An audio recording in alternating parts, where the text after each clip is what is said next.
Alright, time for another DraftScience video presentation.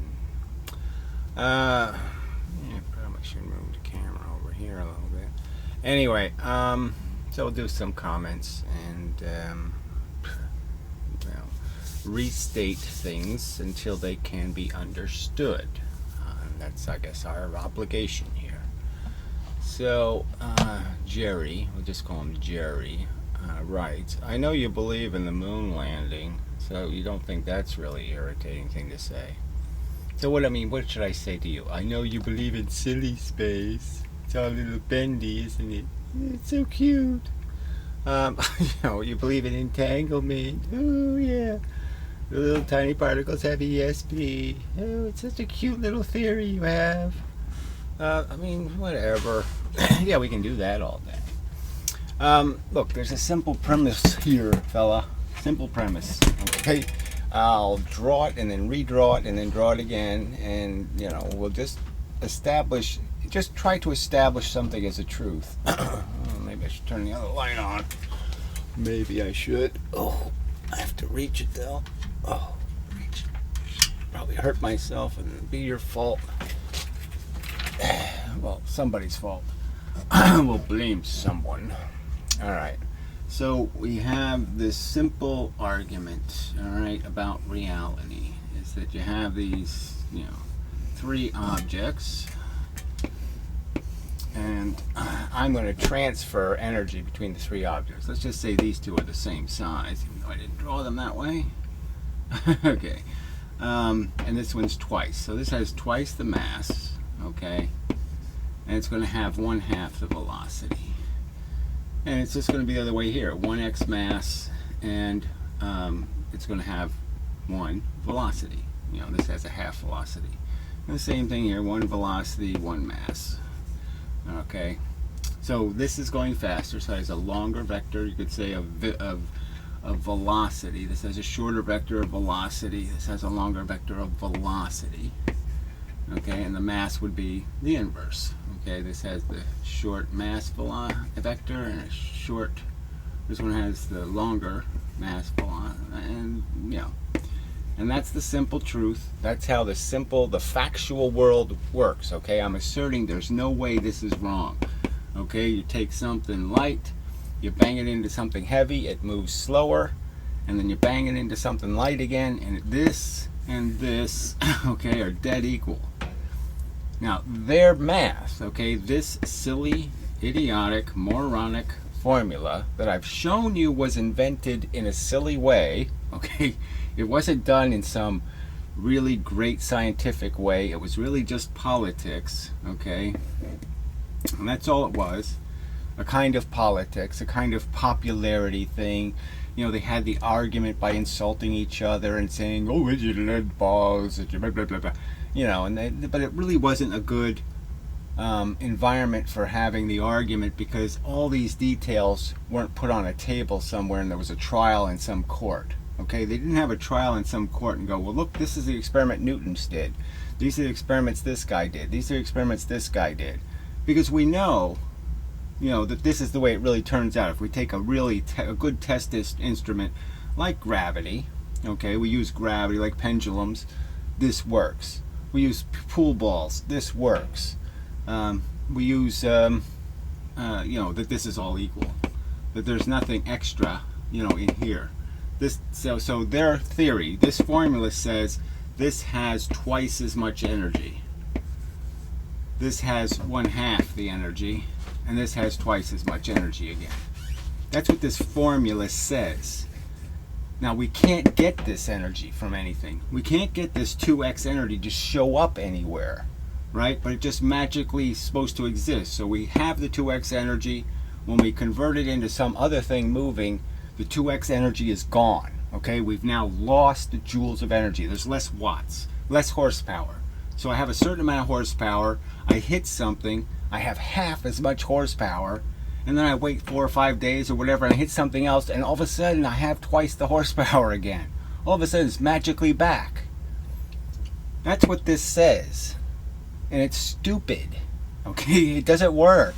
So if I use a spring, or I use gravity, or I use some other test instrument, a rigid steel bar, or some other kind of thing that, you know, measures force fairly accurately, and it doesn't give a prejudice towards fast things or slow things. It measures their energy, how much momentum they're carrying well. So this is the point here, is that you're defending this just arbitrarily. You're saying this must be correct somehow because physics jumped on this bandwagon of this living, let's understand, this was called the living force, okay? This isn't anything that should be in physics. You think so? He's going to ask me, well, does NASA use the living, you know, why do you think NASA ignores the living force theorem? Yeah, I think they do. Okay, and well, NASA's already overtly said it used Newtonian physics to get to the moon. So, yeah, I think NASA knows momentum. See, momentum theory says, Newton says, this has the same energy as this has, And that's what the real facts indicate. There is no squaring of the velocity and halving of the mass. That's stupid. They both play a role, and the role is even and equal. Okay, it's mv or it's vm. Okay, doesn't matter how you write it. Okay, that equals momentum, that equals energy. That's all you need. There's no need for this. This was based on superstition almost, okay, because a few little wacky experiments went left on them.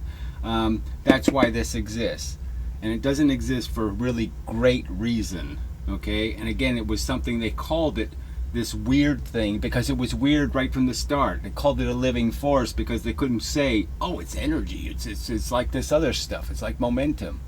It's not like momentum. It doesn't exist in a form you can use. So those are the facts. So don't patronize me. I'm not the one who needs to defend himself. You need to defend this formula. You need to tell me why clay experiments are more important than spring experiments. You need to tell me why clay experiments are more important than gravity experiments. You need to explain to me why clay experiments are more important than pool table experiments. So until you do that, I get to patronize you.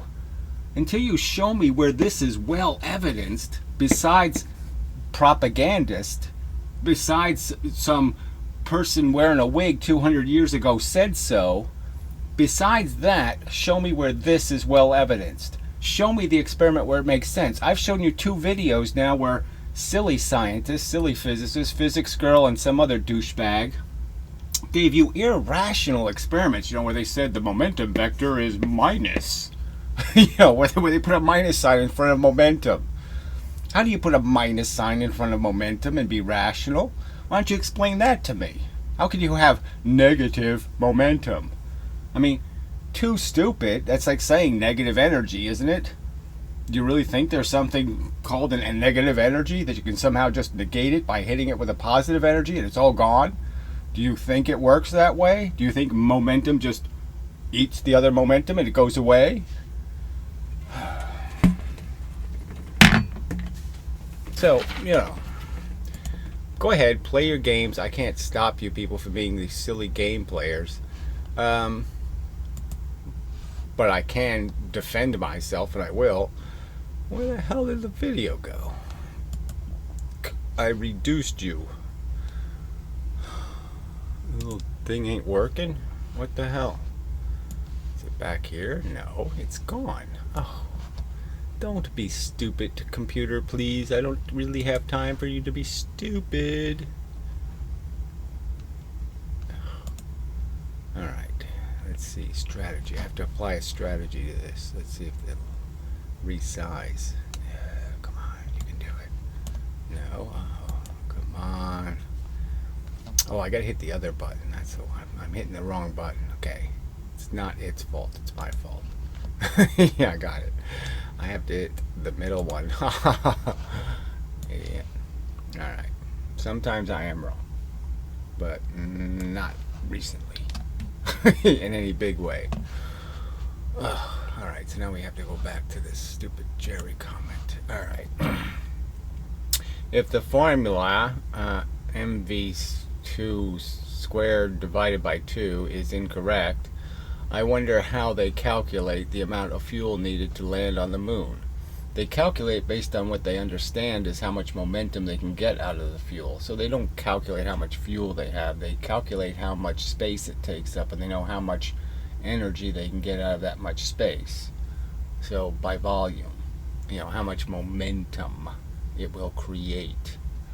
There is a formula to calculate how many joules you get from a certain amount of fuel. So again, you're implying that NASA used this formula and they calculated fuel based on this formula. So you don't have any evidence of that at all. You don't have any evidence they didn't do exactly what I would have done, which is logically just go based on how much momentum you can get. So they never paid any attention to energy per se. They just paid attention to the fact that there's a certain amount of momentum, and that's all they cared about. This momentum is reliable. Momentum is what gravity's causing. Okay. The initial speed and weight of the lunar lander was 6,000 kilometers per hour. It's not a weight. It's supposed to be in kilograms. And 17 tons. Okay. I'm not sure exactly. I didn't think it weighed anywhere near 17 tons. So I'm surprised by that. I thought they would have gone with something a lot lighter than that. Well, anyway, I'm not sure exactly how they did, but knowing the kinetic energy must have been critical. Why wouldn't knowing the momentum be critical? So again, you just keep breaking something that's simple. The momentum is an expression of energy. Momentum is also something you can easily convert to joules. Alright, so I'm just saying it's still in the same thing, right? Momentum is in pounds and meter per second. It's in pounds and seconds. Velocity is in seconds, and mass is in kilograms. So what are you missing? You're not missing anything. Alright. It's a paradox, okay, fuck you, to believe that the moon landing took place and in their formulas. So again, I already stated a simple paradox for you to answer. I don't have to answer this question you're implying an answer to. I don't know that no engineer used the wrong formula when NASA was doing these calculations. I'm just saying they did it successfully, very successfully, and I think they did it very successfully because they didn't pay any attention to the living force. They didn't pretend that if they could make something lighter, they could make it 4 times more energy. Because I think they knew that, no, all they can do is manipulate mass and velocity, and they can't gain any free energy. They can't magically take something that has a certain amount of momentum, the thing in the middle, the heavier thing, and convert it into something that has 4 times the energy, twice as much energy. They can't do that. And they knew that because they're NASA engineers. Alright. You are not totally wrong. Just fuck you in this horse shit. You're not totally, well, you are totally an imbecile, frankly. You might know that 2 plus 2 is 4, but you can't go much further than that without fucking up. Anyway, the classical formula to calculate kinetic energy is not completely accurate, says you. Okay, so more horseshit. From some vague source says so. Okay, they knew that all the time. Who knew it? Show me. Okay, where Young knew it, or any of those wig wearers knew it, but had no idea why. Show me. Oh, you're just so full of shit. There was a small but annoying error. Where? It was Einstein who discovered that mass increases with high speed. So nobody did any of these high speed experiments. Nobody had any of this back in 1742, when this was established as a truth. The living force. So fuck that nonsense. And as I've explained over and over, that there's simple answers for things, and you just want to grab onto the silly answer. I can't stop you from being a silly person, okay, that just keeps compulsively saying, give me the silliest explanation. Don't give me the simple one. Don't give me the one that answers the question completely. No, give me this silly explanation that just something magically turns into energy. I've already pointed out to you how if I moved an electron very fast, okay, that every piece of energy in its path, every single piece of energy in its path would be collected by the electron and would be just sitting here ready to reflect. It's all reflecting. It's all already reflected, and it's moving the speed that the electron's moving. So it's either moving, if the electron's a little bit slower than the speed of light, then it's all getting collected, and so you're taking stuff in this big space and you're converting it as a reflection into this space. The little bits will all be in this little bit of space. So all the energy in this space is converted to energy in this space. So I already pointed out how that's one explanation for something you might observe on the nuclear level. But the other answer to you is that nothing gets heavier as it moves. It in fact gets lighter. So if you took a school of fish, or you took this idea of energy, and you could understand that if I'm moving a piece of matter and it's going faster and faster with each little time I hit it, it's more, if you understood matter as being a bunch of little bits, like you are, a bunch of electrons and protons, okay, just like a school of fish or something, right? And what you're saying basically is it's going faster and faster, less and less fish are going this way, right? And so how do I make it go faster? Well, I can't poke the fish that are already going fast, right? So if I'm trying to poke it with my finger here, I got my little finger here and I'm going to poke it, right? If more and more of it is going the same way my finger is going to poke, it's going to get harder and harder to find a piece that's going, oh yeah, here's a piece going this way still. Oh, let me poke that one, right? It's going to be harder and harder and harder to find. And you can understand that if this thing was actually going the speed of light, there wouldn't be any of these anymore. There'd be nothing for you to poke. Everything's already, all the fish are going the same way you're poking, and you're not poking any faster than the fish are going. So you can't possibly make it go any faster. So obviously it's not that, oh, this gets harder and harder to push because it gets heavier. No, it's not getting heavier. It's getting more and more transparent. It's getting harder and harder for you to find a solid piece of it to hit. Idiot. That simple explanation explains the phenomenon. We don't need to believe in your little wooey magic of, I converted energy into matter. No, you can't convert the force into the matter. Can't do that. Ugh. That works at any speed. Your silly theory doesn't. Annoying. All right. The classical formula to calculate kinetic energy is not completely accurate. They knew it all the time. So I don't know what classical formula you're even talking about. You're talking about Newton's formula? There was nothing wrong with Newton's formula. There's nothing wrong with the momentum formula. It always worked, so I don't even know where you got that from. All right. That's why he came up with the relativistic formula. Well, you say why he came up with it. He came up with it because it's a simplistic answer to a complex phenomenon, let's say. I don't even know what to say, right? I mean, the fact that you would fall for just another spooky action explanation. Einstein's explanation is just spooky action. He provides you no mechanism for anything, no explanation for why it really happens. Just some magical blah, blah, blah, blah, blah, blah. And I could argue it's overtly wrong because I could find the same errors in the sense that from reality's perspective, from a realistic understanding, electrons and protons are creating gravity. They're not really involved in it, right? They can sense something else's, a big piece of like the moon's gravity. They can be affected by it. They have more force pushing from a direction, they'll be obedient. But they're not creating gravity between each other. They're not gravitationally connected to each other. They're connected to each other by charge. All right. This must be used. See, no, it doesn't must be. There's lots of more sensible explanations, and you people just haven't even tried to find them or listen to them or anything. You just sit there and jump on your little bandwagon and then play your dumpy instrument. And your instrument's a tin can with a string.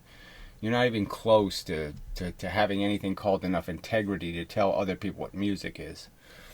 This must be used if you move at, let's say, 50,000 kilometers a second. but in daily life the other one works fine. Well, so just bullshit on you. Fuck you. You're an idiot. I mean, you're just so pretentious. You haven't qualified any of these things as being must-be's. This must be. No, no, no, no, no. Not even close. You're not even close to any point where you have proven a fucking thing. Again, for 200 years, I've proven. Okay, for 200 years, the Young drawing was garbage. And you're the one sitting there clinging to it. You don't care about the truth. Shit. Okay. So, A.L., something like that. No doubt, Mickey Farley. Don't kill any kittens today. Well, I'm for everybody getting what they deserve. Okay, so you're cutting their nuts off and throwing them on the street, which I think is kind of cruel. So what I would suggest is that you someday get treated the same way. So I can only hope that someday you'll get what you deserve and you'll be treated as you would treat others, and others will cut your nuts off and throw you on the street to eat garbage. So I hope that's your fate, fuckhead.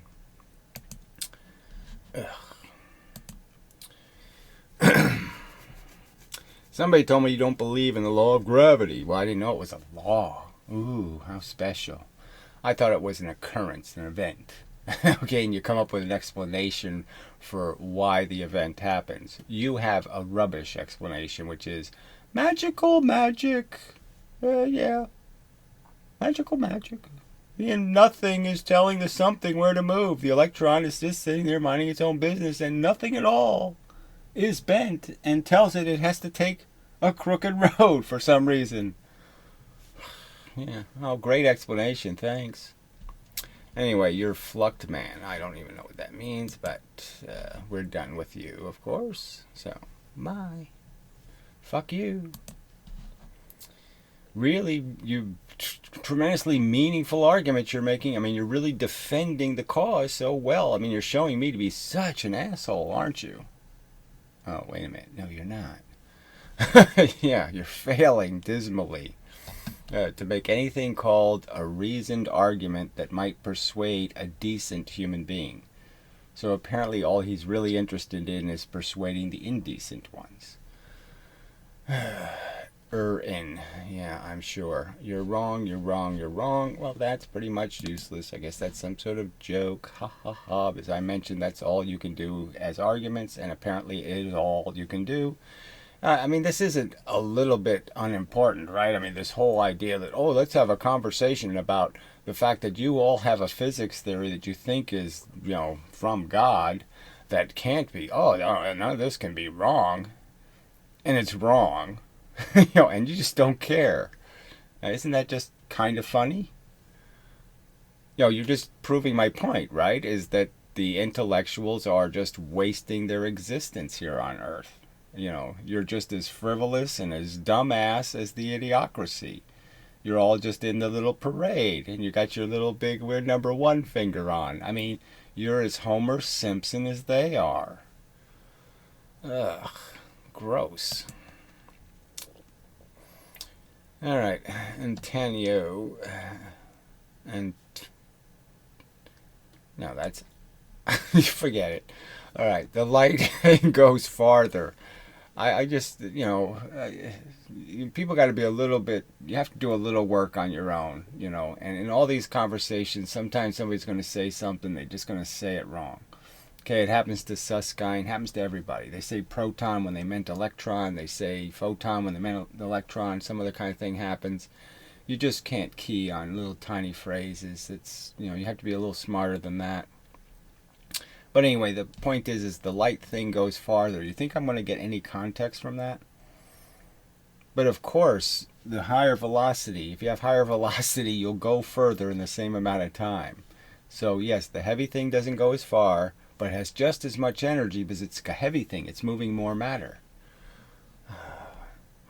It shouldn't be the other way around? Question mark. No, it shouldn't be the other way around. And gravity moves everything at the same speed, but the key is that the heavy thing is gaining more and more momentum all the time. So it's always going to have more momentum when it lands. So it's taking more force out of gravity. That's why the things move at the same speed. It's because it's consuming more force to move the heavy thing. And the heavy thing will land with that force and give it to the ground or whatever. If you hit it against another train, it'll give that train the force. But there is no living force anywhere. Gravity's not creating any living force. What am I missing? Could you explain, please? I don't know that I could without having to go back to the video. And, come on, isn't that just you're asking me to be your tutor for free? I mean, that's a little bit, no one's paying me to do this, frankly. Not much, anyway. I think in his example, the lighter one is also going faster. Well, duh. I mean, in the example, I'm claiming there's a certain amount of energy. That's all there is, a certain amount of energy. And you can transfer it very efficiently. And when you do that, you'll find that there's this equal correlation between velocity and mass that you can just interchange. You can switch the mass and velocities around and you'll get always the same amount of energy. And that there's no velocity squared thing. That screws it all up. The energy goes all haywire.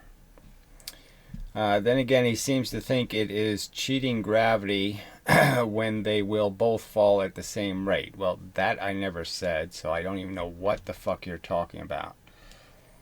What I'm saying is that we're cheated by the perception. We see the feather and the hammer fall at the same rate, and that gives us an impression that somehow they're collecting the same amount of force, when clearly the hammer's collecting a lot more energy from the gravity. It's catching more because it has more little material bits. They're catching more gravity. And so when it lands, they're going to have a lot more energy because they've collected it more. Okay. You can make a song. Boogeyman Disease. I don't know what the hell that's about, but fuck it. Sorry, I got no use for that. Jokes just really are useless. They don't impress me at all, frankly. Got no use for them. I only laugh at my own. Let me put it that way. Okay. Hey Gary, great video. I was thinking perhaps a drill would be a good way to help people understand the differences in energy. I don't think so. Or rather the lack thereof. And how they all work in tandem to achieve the same thing. I don't even know what that means. Drill a hole in something. Okay. So the size of the drill, the force being applied, and the speed at which the drill is spinning. Heck, even the energy inside the wall pushing back. All the same thing, right? I don't really understand. No, it's not all the same thing. I mean, your explanation is great, don't get me wrong. These are just some thoughts that help me better understand it. Yeah, well, they helped you. They didn't help me any. I mean, all you could really understand is there's different ways you can configure your drill bit, and it goes in faster or slower. So even that's a way of understanding that you kind of have to be careful about how you're measuring the energy. In terms of, well, maybe your measuring device has a bias. Maybe because the drill has a sloped edge on it, or if I go in with a flat edge, that I'll create more heat and I'll lose a lot more energy. So you can understand that your test instrument, how you're testing how much energy you have, is really dependent on what you're using to test it with. And that was a critical and key point to this whole living force thing. That the living force thing was invented because a couple of experiments with certain devices gave you wrong answers. So I brought up the fact of the ferrocell. I mean, that's right now, for the last, 7 or 8 years, a bunch of these pseudo tinfoil hatters are trying to use this ferrocell to say light is bent by magnetism and say all kinds of things. Because it's a crappy test instrument, okay? It creates an interesting result, all right? It creates an interesting image, but it's not good at testing reality. It's not showing you reality. It's showing you a silly, distorted reflection of reality. Well, I already did a very good metaphor here, just pointing out how it's a crooked lens. They looked at our reality with crooked clay. Clay gave them a false impression. And it's that simple. The story isn't any bigger than that. The story is really just that big. A few scientists did the experiment with a ferrocell and drew the conclusion that magnetism is bending light. And then the other real scientists, did the experiment with iron filings, and then they looked under a microscope at the ferrofluid and saw that, oh yeah, the ferrocell is giving you a false impression because it's all lining up exactly like the iron filings. So I'm just saying, you can clearly see that the living force theorem, was bad science. It was just not good science. And that the, Newton's momentum theory was really good science. That shouldn't even be debatable. But somehow you're saying there's all kinds of reasons to believe that ferrocell crap. No, there's all kinds of reasons not to believe it. People are just terrible. So this is the idiot who will probably never give up because he won't pay any attention to reality. He just will not pay any attention to reality and accept that it's absolutely true. That if I used any other kind of test instrument, even with a car, if I did this with a car and I plow the car into another car, that I'm going to get a different answer for how much energy there was than if I just plow the car into a spring.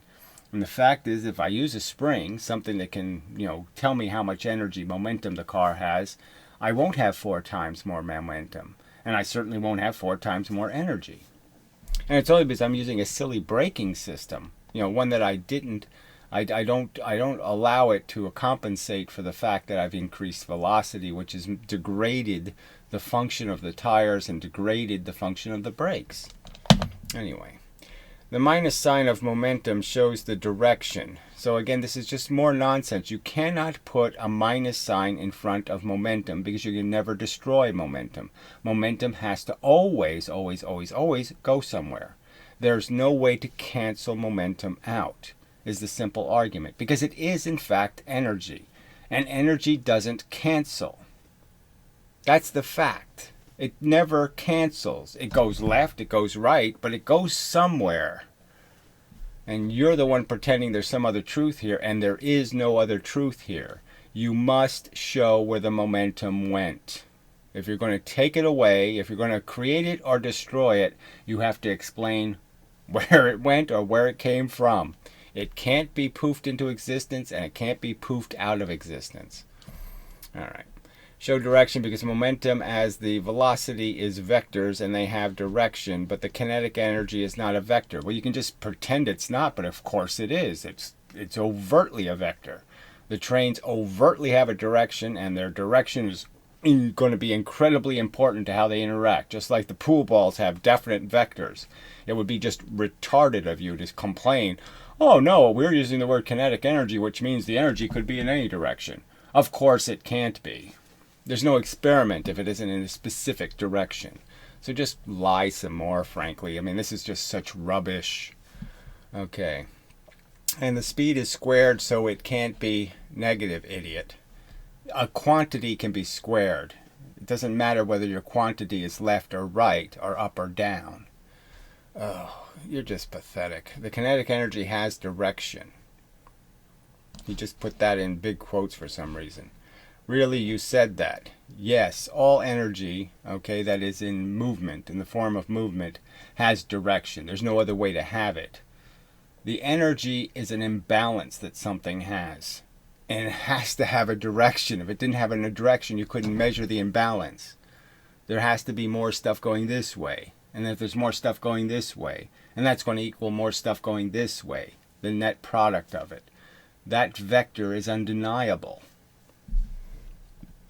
All energy forms is scalar quantities, idiot. None of them has direction. So again, the fact that none of the formulas put the direction in the formula, idiot. So it's just silly to say scalar or something else. It doesn't matter. It's a quantity, you jerk. You fucktard. Okay, it's a quantity, and in three-dimensional space, the only way it's relevant as energy is it has to have a direction. If the energy doesn't have a direction, it's not energy. Retard. Alright, thank you so much. Well, whatever. Alright, so here he is again. Yeah, you once again can't understand that energy is conserved. The kinetic energy is not. So once again, you can't understand that there is only one quantity of energy. It makes the thing called momentum. And if you want to call it something, you want to give energy little special names, like Tom and Jerry or something. I mean, if you want to play some silly game, clearly momentum can't be potential momentum. There's no such thing as potential momentum. No one would bother with something called potential momentum. So momentum is always kinetic, right? And the only argument you can make is that, yes, we can put energy in these two categories of potential and kinetic, but as I pointed out, none of these experiments have anything to do with potential energy. None of them have to do with, converting electricity into, battery storage, chemical energy, or none of them have anything to do with you're up in you went up a hill and now you're going to fall down the hill, and so now we can have a prediction about your future momentum. You don't have it yet, but we can talk about your future momentum because a force is going to act on you. None of these experiments have any of that in there. So there's no argument where you're saying, I can convert kinetic energy back and forth between potential energy and kinetic energy. So are you really making the argument that the heavier train, when it has less energy in it, less kinetic energy, than the faster train, okay? The heavier, slower train has less kinetic energy in it. Are you really making the argument that the heavy train converted the energy into potential energy? Then why not just say that? And then go back about your fantasy business, okay? But there is no way to convert into potential. So again, it's just nonsense. It doesn't have any extra potential. And it'll show that to you when it goes to make another train moving. But whatever. You have to make the argument in some sort of rational way. And again, as I pointed out, if you make heat, or you make noise, or you make this, or you make that, it has to come out of your momentum. No experiment ever in the history of mankind has shown that when you're doing this transferring and you're creating heat, that you don't destroy the momentum. Momentum is not conserved when you are creating heat. So the thing will not leave. Okay, the train, the 6 mile an hour train won't create a 12 mile an hour train if there's any heat or any sound or any other bullshit to consume energy. So if there's any energy losses in the transfer, this won't be going 12. It'll go 11. It'll go 10. Those are the hard facts that you can't get anywhere near. You jerk. Also, once again, the principle of conservation of momentum and the principle of conservation of energy are two different things. They are not two different things. Energy is momentum, and there's no such thing as any living energy. The living force doesn't exist. It can't be measured. It can't be found. It's voodoo. It's nonsense. In classical mechanics, the momentum is conserved when no external force is applied to the system. You're transferring energy in all of these cases. What does any external force have to do with any of these examples? Oh, that's right, nothing. Absolutely zero. Okay, is applied to the system regardless of what energy does. So how can anybody even make sense out of this? In classical mechanics, what are you talking about? What's a classical mechanics in this fucking idiotic atmosphere? One minute your classical mechanics is Newton, the next minute your classical mechanics is people who didn't agree with Newton. What the fuck sense does this mean? It doesn't make any sense at all. What do you mean classical mechanics? Okay, the momentum is conserved when no external force is applied. That just doesn't make any sense. The momentum is conserved when no momentum is lost to some other form of energy besides the transfer of the energy. Whenever the transfer is not 100%, there is loss of momentum. All right, to the system, regardless of what the energy does. So again, this is just so silly. Momentum is energy, idiot. Once again, in the example given in the video, there is no external forces, so the momentum is conserved. You are just too stupid. Too incredibly stupid. I mean, clearly I can create a circumstance where I have the two trains bang into each other and one of the trains crushes 10%. Are you really saying the momentum is conserved? That all the energy will go from one train to the other train, even though I've crushed one of the trains? You're saying that it didn't use up the momentum to crush the train? Well, of course it did, and anybody rational understands that it did, and there's no way the train now leaves at 12 miles an hour. There's no possible way it can do that because we've lost momentum in the system. We didn't need some external force to do it. No, you did it by crushing the train. Anyway, there's no force, so the momentum is conserved, but the kinetic energy has no obligation to be conserved. So this is, just understand how silly what they're saying is.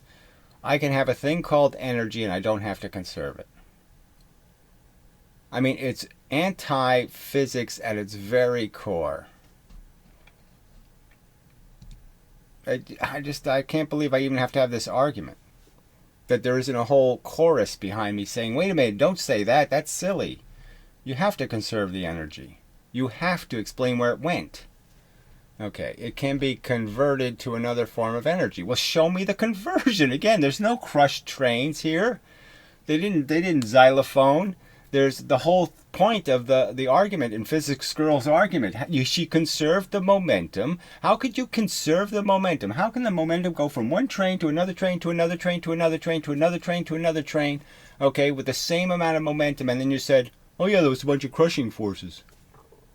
No, there weren't any. There can't be any. If you're going to make more energy, you have to take it out of the momentum. There's no other place to get it, idiot. Okay. Obligation to be conserved. It is converted into another form of energy. So obviously you're the one who can't understand. Obviously you can't understand this thing. No, obviously you can't understand that you can't undo the fact. You might want to say, oh, Newton didn't completely understand. But he did understand, and he did do a ton of experiments, and there's no experiment where you can create extra energy for free. Okay, that's a fact. And so if you're going to crush a train, you're going to deform it, you're going to have to use the momentums to do it. The momentum will decrease, and that's a fact. An absolute, undeniable, only a retard would say otherwise fact. So you failed dismally. All right, so Andres, respectfully. Well, I really don't see the point in being respectful to this idiot, but whatever. It's not a matter of understanding the theory. That's easy enough. Well, I don't know. This argument couldn't exist unless there's a profound misunderstanding. I mean, really, you have to be profoundly stupid, in my opinion, to think there's some living force energy that allows you to crush the train and maintain your same momentum. You have to be profoundly stupid. All right. It's about rejecting the unnecessary and getting rid of the extra fat. It's about getting it right. Well, that's the only part of that I like. Without having to do any mental gymnastics. Let's just understand, I showed you the history. The history was portrayed for you. And the history had all over it, ooh, that's pretty ugly physics. This wasn't a really great way to decide a formula should be placed in physics. It was really a lousy way for a formula to be placed in physics. To convince yourself of concepts you simply don't have any merit in the physical, that don't have any merit in the physical world. Well, the point is the evidence is pretty decisive. And it's pretty clear that the obvious statement is clay isn't a great way to measure energy.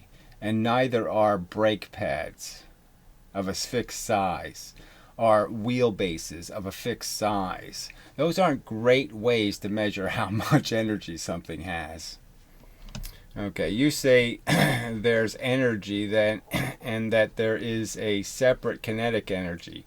Which, right, doesn't make any sense. There's energy. You can have it in the form of potential, but as I've pointed out, potential is kind of a lie. You're just saying, oh, can I nuke your atoms? Well, of course, I could nuke your atoms and say you have a trillion joules of energy. But we're really talking about one specific kind of energy you have, right? We're talking about how many of your electrons and protons have a bias in a direction. We're really not talking about, well, what if we broke all the electrons and protons in half and we let a bunch of energy out? It's really lying to say these experiments have anything to do with any potential. And again, the experiments are designed to eliminate potential energy so we can see the truth. So that's the whole point, is to narrow it to one form of energy. One type. And the one type is momentum in a direction. Okay. You say there's energy that is separate kinetic energy. However, these are interchangeable yet mutually exclusive. Momentum, i.e. movement over time, equals energy. Well, yes, that's what we're asserting. Temperature, electricity, again, momentum. All the same thing. Movement over time, energy. Momentum is a very complete description of energy. If you have the momentum of an electron, you have all you need to know. If you have the momentum of a galaxy, you have all you need to know. It works. And this living force thing plays no role. It can only mess up a system that works. Okay. So there really isn't any point in defending this by trying to recontextualize it or by rationalizing it. Well, I'm just saying he's making a clear assertion that somehow you can conserve the momentum and yet crush the train.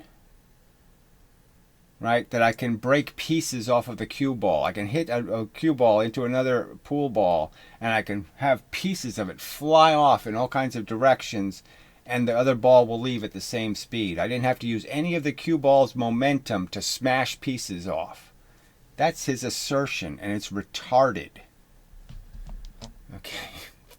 For instance, you wrote, in the example given in the video, there is no external forces, so the momentum is conserved, but the kinetic energy has no obligation to be conserved, can be converted into another form of energy. Yes, he wrote something that's pretty incomprehensible, but he's basically saying something as stupid as, I can hit the ball and the ball splits in half, okay, and pieces fly all over the place, but exactly the same, the other ball leaves at exactly the same speed. I can have a Newton's cradle and I can make them out of glass and they all break into pieces and the last ball flies off at the appropriate amount of energy. That the momentum is conserved even though I broke all the other pieces of all the other stuff flew into little pieces and they flew in all kinds of directions.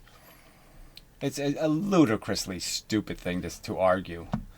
So if the momentum is conserved, that's what's pushing it, not the kinetic energy, ? I don't know what that means. What other form of energy is there for it to be converted into? Living force is his argument somehow, right? I don't know. On a personal note, the fact you choose the word obligation strikes me. Sounds a bit like you might have a dogmatic view on the subject. I've been there, so I can understand where you're coming from, but I've been forcing myself to unlearn a lot of things for about a year now, and can tell you it's extremely satisfying to make room for new, better, and more importantly, more accurate views of nature. I would just wish that people would accept the context that yes, these authorities have demonstrated themselves to be not very reliable. Okay, again, the two-slit experiment has been wrong for 200 years. And they have that as a cornerstone of their physics. That's pretty stupid. I would trust somebody who can do that. And I'm just showing you another example where they fail. Where they failed to catch a mistake. All right, let's see. First, let's start with the basics. Oh, brother. The things we are talking about, besides being very easy, have already been proven millions of times, literally by all students who have studied at School of Physics, of Engineering, and Mathematics. No, you're not going to be able to show the experiment, asshole. It's clay. You're stuck with clay experiments. Because all the other experiments, frankly, I mean, there's probably a couple of others that fail to test things accurately, that give a bias to fast things.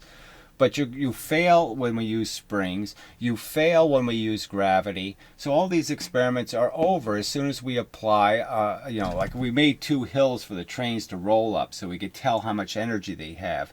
Your 4 times will never show up. Your half as light train going twice as fast won't go 4 times further. I mean, twice further. Your living energy will fail to reveal itself. Asshole. Those are the proven experiments, asshole. Okay.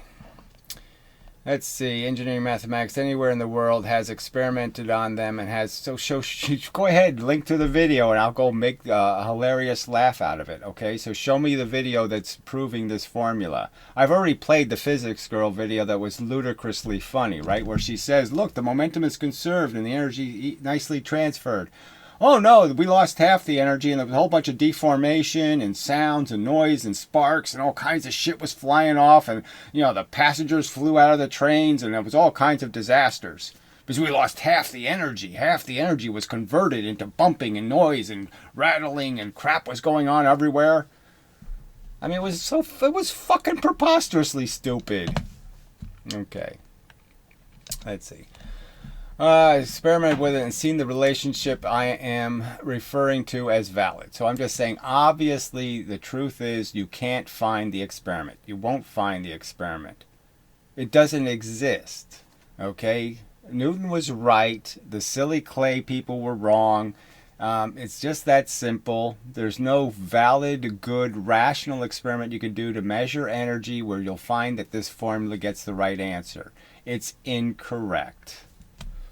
So a person who cannot accept such simple relationships in physics has a problem of understanding and should not deal with these things. So again, post me a link to the video that says where you show an experiment verifying your silly theory. Go ahead, let's see it. Show me the living force experiment. Show me where the living force is proven to exist. Show me. No, you are too confused. Energy has different forms. More nonsense. This isn't about its forms. It's about its transfer from one object to another, and it's about the same kind of energy being transformed. That is velocity. And that's all it's about. So just keep lying in desperation. All right. Has different forms, and the principle of conservation of energy talks about the conservation of the total energy. Yeah, the total energy, the only energy. You're saying there's new energy created. A heavy train, okay, that has 100 joules of energy, hits a lighter train, and the lighter train has 200 joules of energy. That's your theory. And it's idiotic. It's stupid. It's moronic. It makes no fucking sense. Okay, in the case where there's no additional restrictions, cannot say in which form is this energy. So apparently he says it's magical energy that you can't see where you lost it or you gained it. So I guess he does believe in magic. Somehow the slow-moving train had the extra energy and it didn't know it. Okay, and it just decided to say, well, I'll give it to the next guy. I'll give him a bonus. I'll give him twice as much energy for free. Even though I don't have it in a visible place. I have it hidden in my safe in the back room. I mean, what a pile of crap.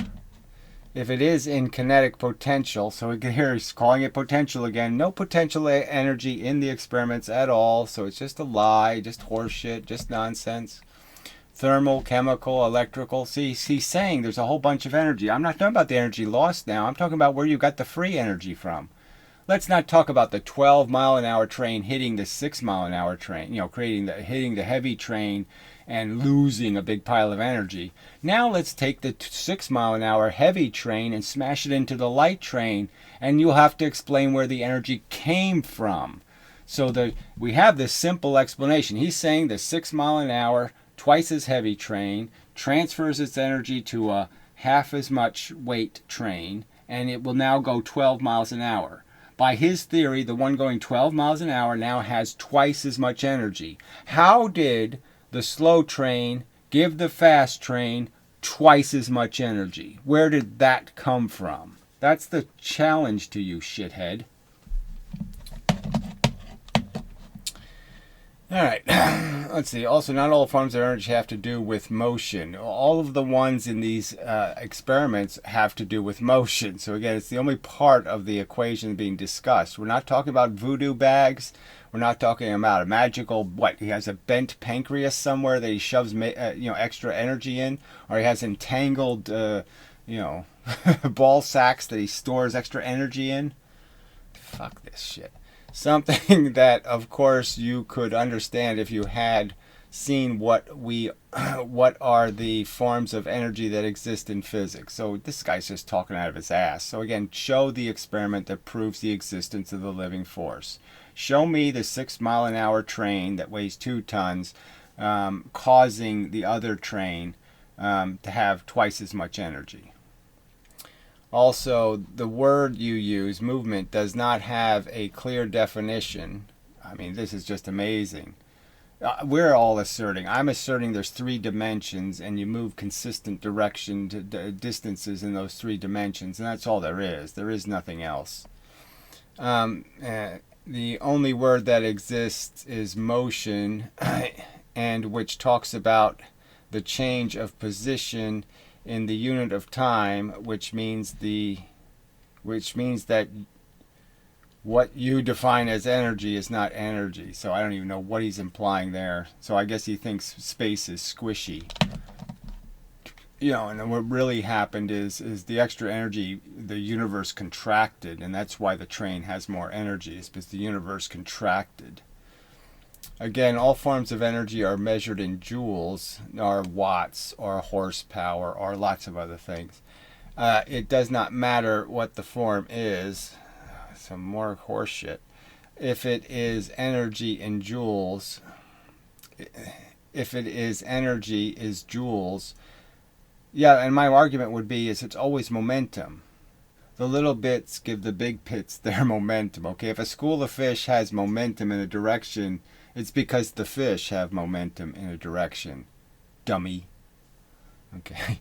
So when you want to calculate the total energy, you will add up all the forms of energy. For example, E equals K plus W plus Q. Just all more horseshit. Kinetic work, heat. If you try to add momentum, then I will do a horrible mistake, because in any equation, add momentum, then you will do a horrible mistake, because in any equation all the terms must have the same unit. So this is just more bullshit about a unit problem. There's no unit problem. Mass, velocity. They're in both equations. Mass, velocity. And they mean the same thing in both equations. There's no unit problem. So that's just more horseshit. So is wrong. So momentum is not energy. Of course it is.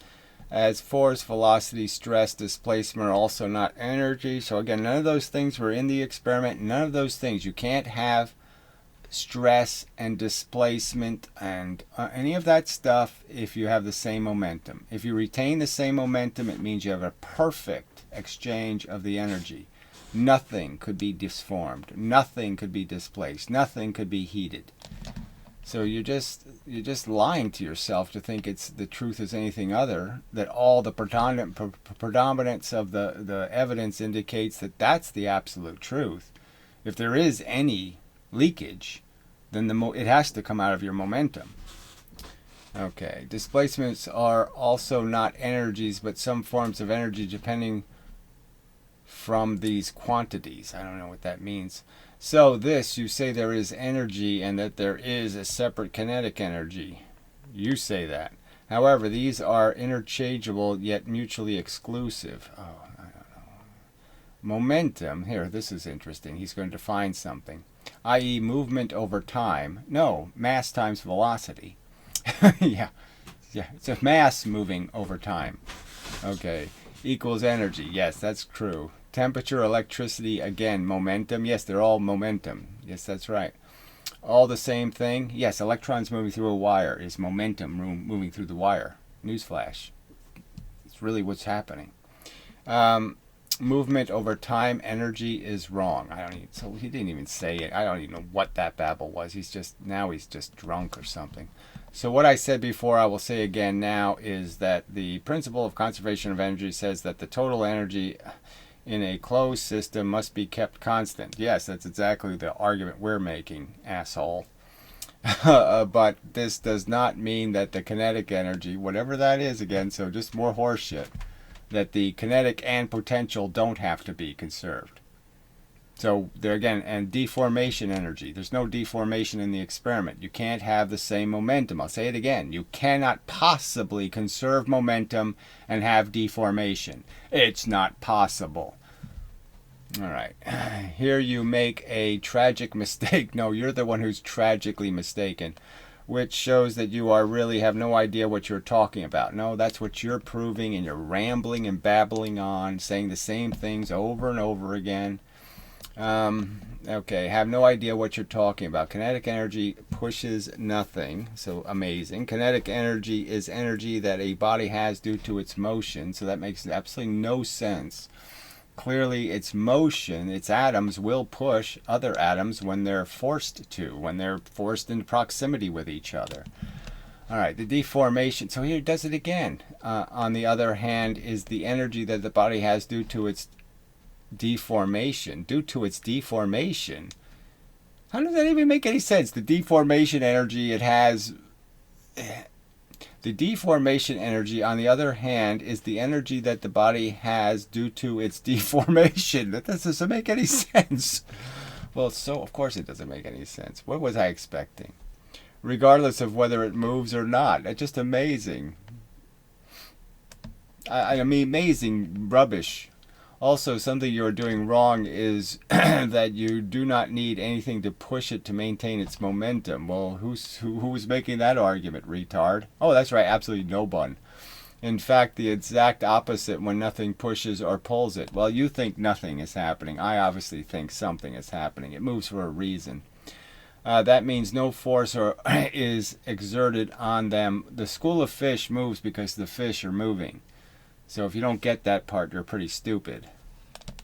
Then its momentum is kept constant regardless of what it was before. Oh, Jesus, it just keeps going on and on. No, I do not have any dogmatism on the subject. Well, you clearly do, but you have no evidence to present. I know that these things work because I've seen them work. Well, where? Show me the experiment where you saw the living energy. You saw it. Show me that experiment. I'll show where it's a pile of shit. Okay, and I also know the applications of them, so the reason I defend them is not because I have dogmatism. Yes, that's the only reason on them. Is because I know that these things are true. Well, you don't know what a pool table is, you don't know what a Newton's cradle is, you don't know what a spring is. What are all the things he doesn't also know? Okay, a rubber rod. It's probably a much better measure of energy. And that's why I insist on saying, idiot, anyone can understand these things are true given many applications that they are on plane, car, horses, etc. So again, you can't give me a single one of those examples where you can show me your living force in action. Except when you use silly things like brakes on a car and then say, look, I gave it twice the energy, but I kept the same size brakes. And look, it fails to work as well. Oh, yo, duh. Okay. And one personal note, when something doesn't make sense, that doesn't mean it is wrong, especially when we're talking about 200-year knowledge. So again, why would I at any point try to defend 200-year-old notions of anything? I would automatically be suspect.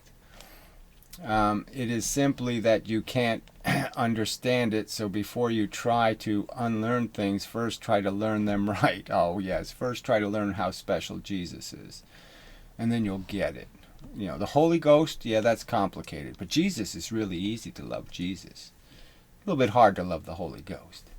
And don't hear any stupid, you can't understand simple physics like the idiot of the video. So again, but this idiot is the one, again, just point me to your videos that you say are good physics. And I'll enjoy ripping them assholes. New assholes. Also, think about this. He make 4 videos about how wrong the formula for the kinetic energy, but did he give any point of the videos the right one? I don't, amazing. But did he give at any point of the videos the right one? I wrote the formula. Yes, it's in the videos. The right one is mv. That's the right formula for energy. Mass times velocity. That tells you anything in the universe. You want to know anything in the universe's energy? mv. Okay. Of course, no, of course. I don't know what this is about. Because it's easy to say that everybody is wrong when you don't have to say what the right one is. Of course, I already said what the right one is. I wrote it. I said P equals mv equals E. It's all the same thing. Momentum, mass times velocity, energy. All the same thing. Okay. Don't have to say the right one. At some point, of course, he said that the right equation is K. I never wrote a K anywhere, so fuck that. But I guess that's what he means, kinetic energy. And again, he has a square in here. I wouldn't square anything. But the equation is the same with the one given, so he really said nothing. No, I pointed out the Wikipedia page. Basically, I've just pointed out how Physics Girl used the wrong formula. But the 2 formulas still both of them get the wrong answer, so it doesn't matter. It's the same wrong answer. The 2 formulas get the same wrong answer, so why would I think either one of them is worth anything? On the other hand, if what he said is momentum is energy, that is simply wrong. So again, he can't prove that it is simply wrong. So show me the experiments that demonstrate it to be simply wrong. Show me the experiments that demonstrate that momentum isn't energy. Show me that experiment, please. And then make your fucking bullshit comments. You idiot. Alright, I didn't have any idea it was that much rubbish. If the formula would give you the wrong answer, a random guy will come out and prove it is wrong. So, I mean, you just keep doing this kind of horse shit. Young's analysis of the double slit was wrong the day he drew it. And nobody bothered to point it out. So let's say 20 years later, when somebody did the experiment with better light, they used monochromatic light, and they actually measured how far the bars were from each other, they could figure out that, this isn't working out too well.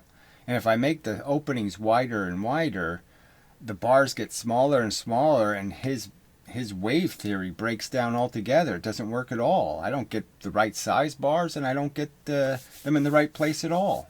The whole thing fails catastrophically. 2 waves just can't explain this experiment. That's been true for 200 years. So why are you pretending, they fix everything? Well, whatever. I mean, fuck. Go ahead, believe whatever you want to believe. I'm just saying, I can only demonstrate to you it can't get the right answer because it's 4 point sources, okay? 2 waves can't explain it because there's 4 point sources, and that's what the math proves.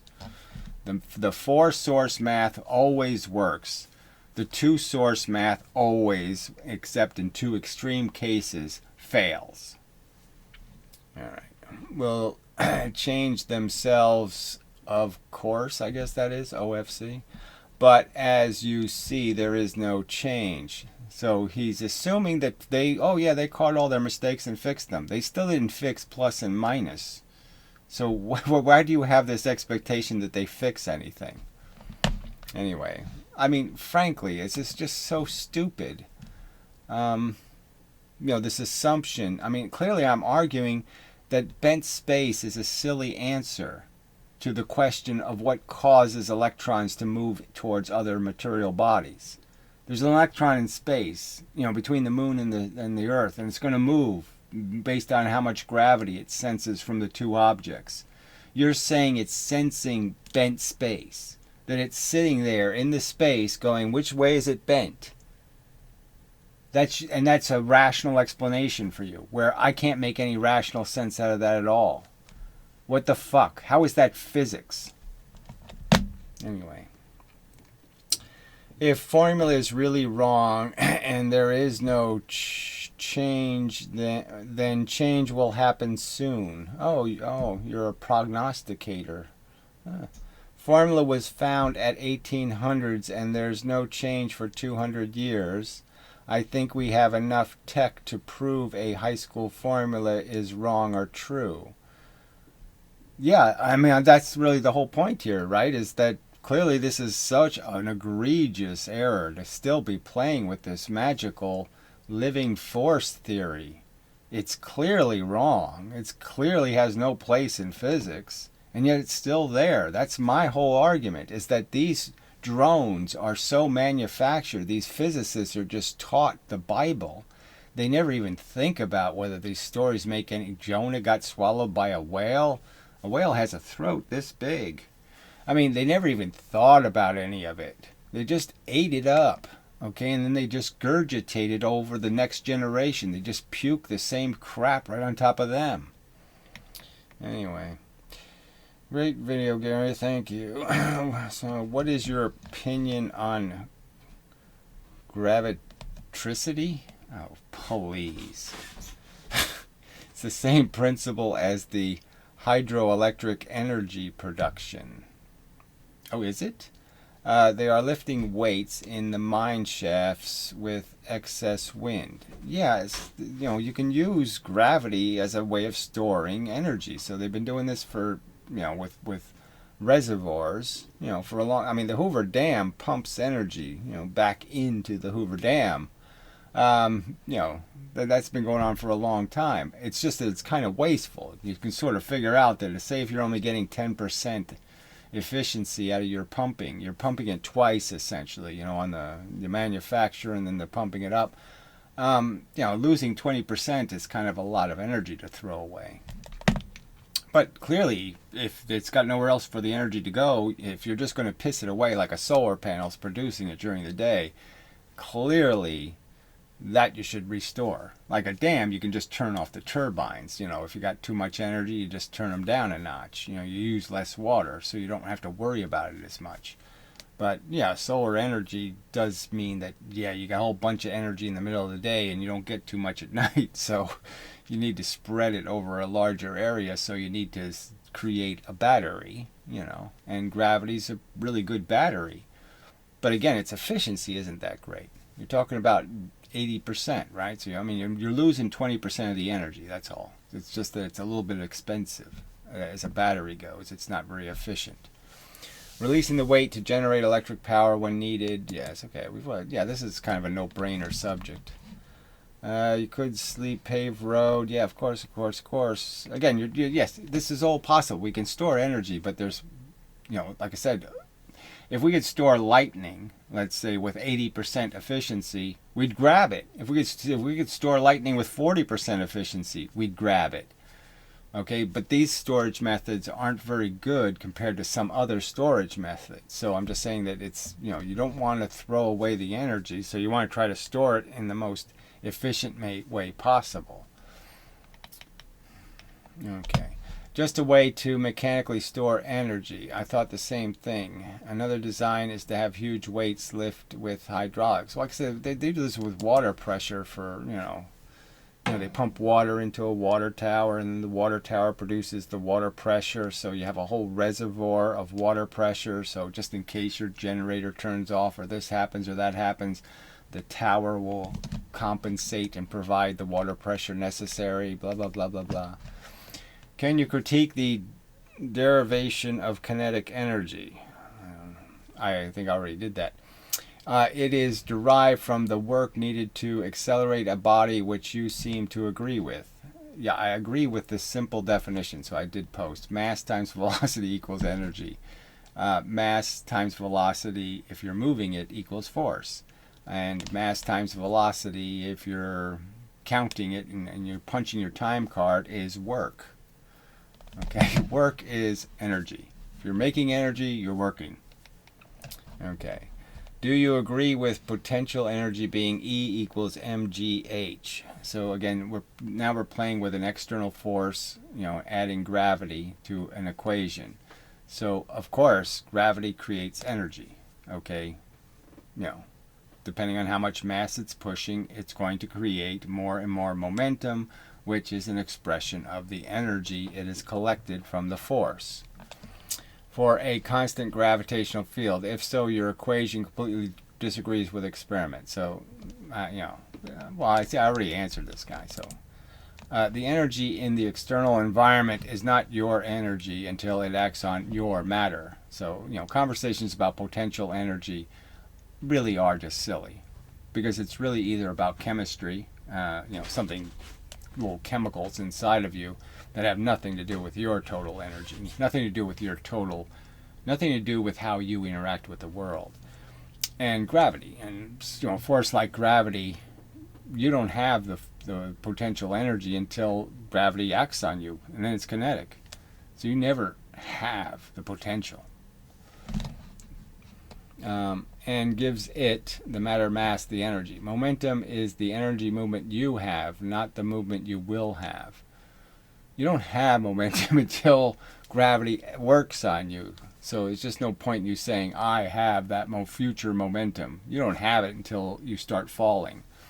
I don't have momentum until I jump off the cliff. Then I have momentum. There is no disagreeing with experiment. Okay, blah, blah, blah, blah.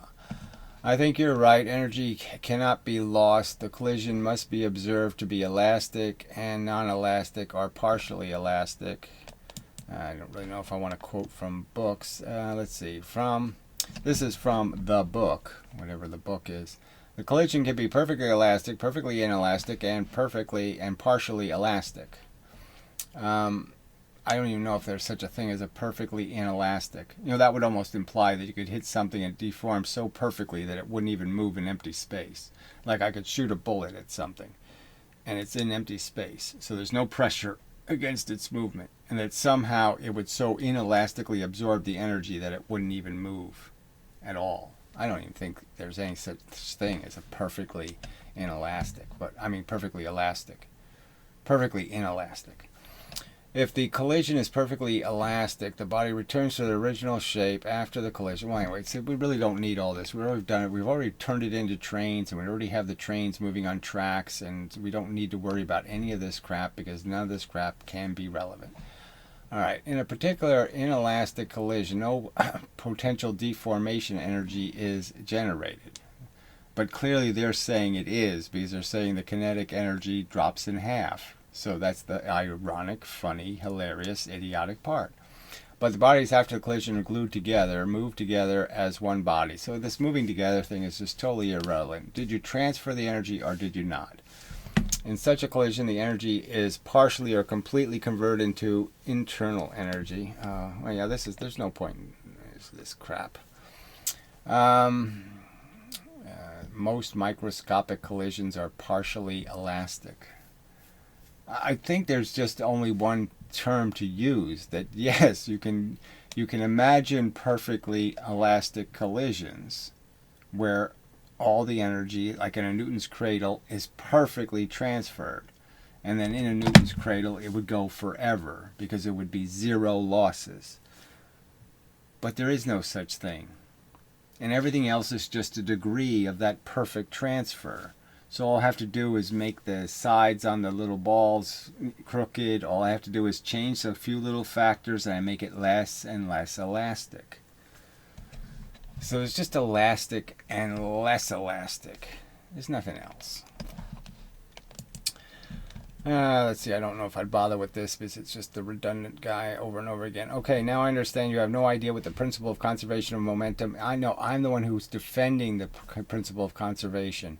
Once again, you are too stupid to understand when a system has no external forces acting on it, then it is momentum will be conserved regardless of what happens to the energy. So that just doesn't make any sense at all, right? That I can produce a whole bunch of energy in the collision and I don't lose any momentum.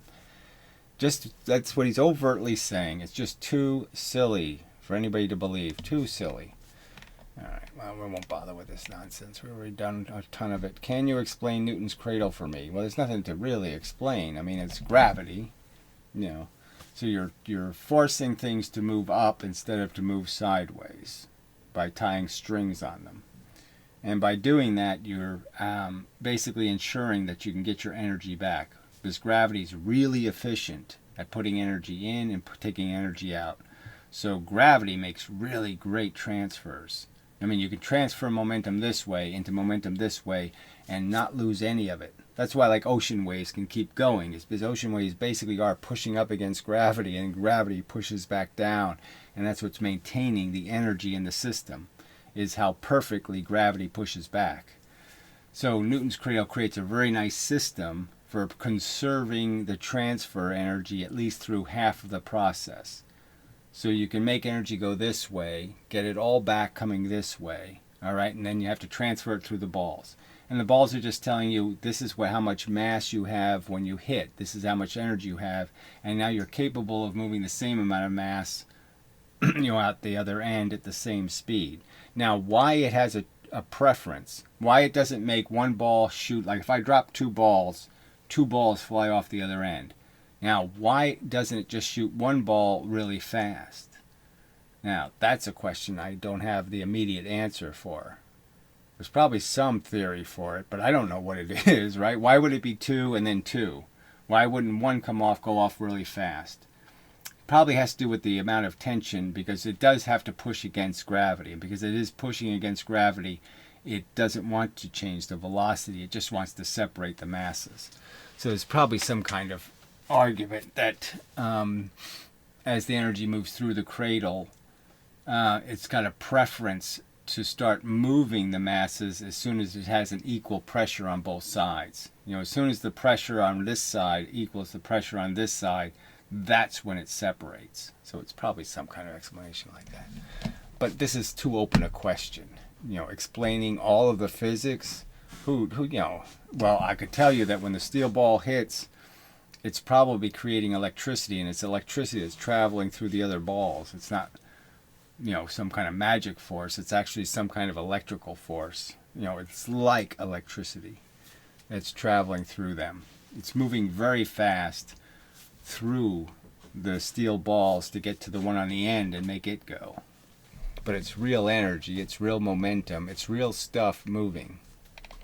Real force. Alright, so he's doing this. These are still old comments, so I think I already read these, frankly. Okay, yeah, these are the old ones you put on the other video. Alright, so that's enough. Let's see, your entire response is a non sequitur. It was already explained in the video you talked about that the energy lost goes to the stress, strain, heat, right? Also, all these things that don't exist. All these deformations, all this crap that wasn't there because the momentum would be reduced. So again, these idiots really think you can conserve momentum and have a bunch of deformation. So I can crush the trains. The trains can actually xylophone. I mean, they can crush into little tiny trains. Just smash, smash, smash. They can get really big. They can get hot as hell. And exactly the same momentum will still fly off. I didn't use up any of the momentum to crush them. I mean, they're that stupid. So what's the point, right? Okay, let's see what else it says. Of the freight cars when the two boxcars combine. So again, there was none of that in the thought experiment, so it's just nonsense. This has to happen if they are to combine while maintaining the same momentum. Well, obviously it doesn't have to happen. Two steel things hit each other and they're pretty rigid and they really don't lose much energy. If anyone wants to see how DraftScience violently rearranges and distorts facts, whatever that means, whenever something doesn't fit his worldview, look no further than this video. So you're not going to back that up with anything.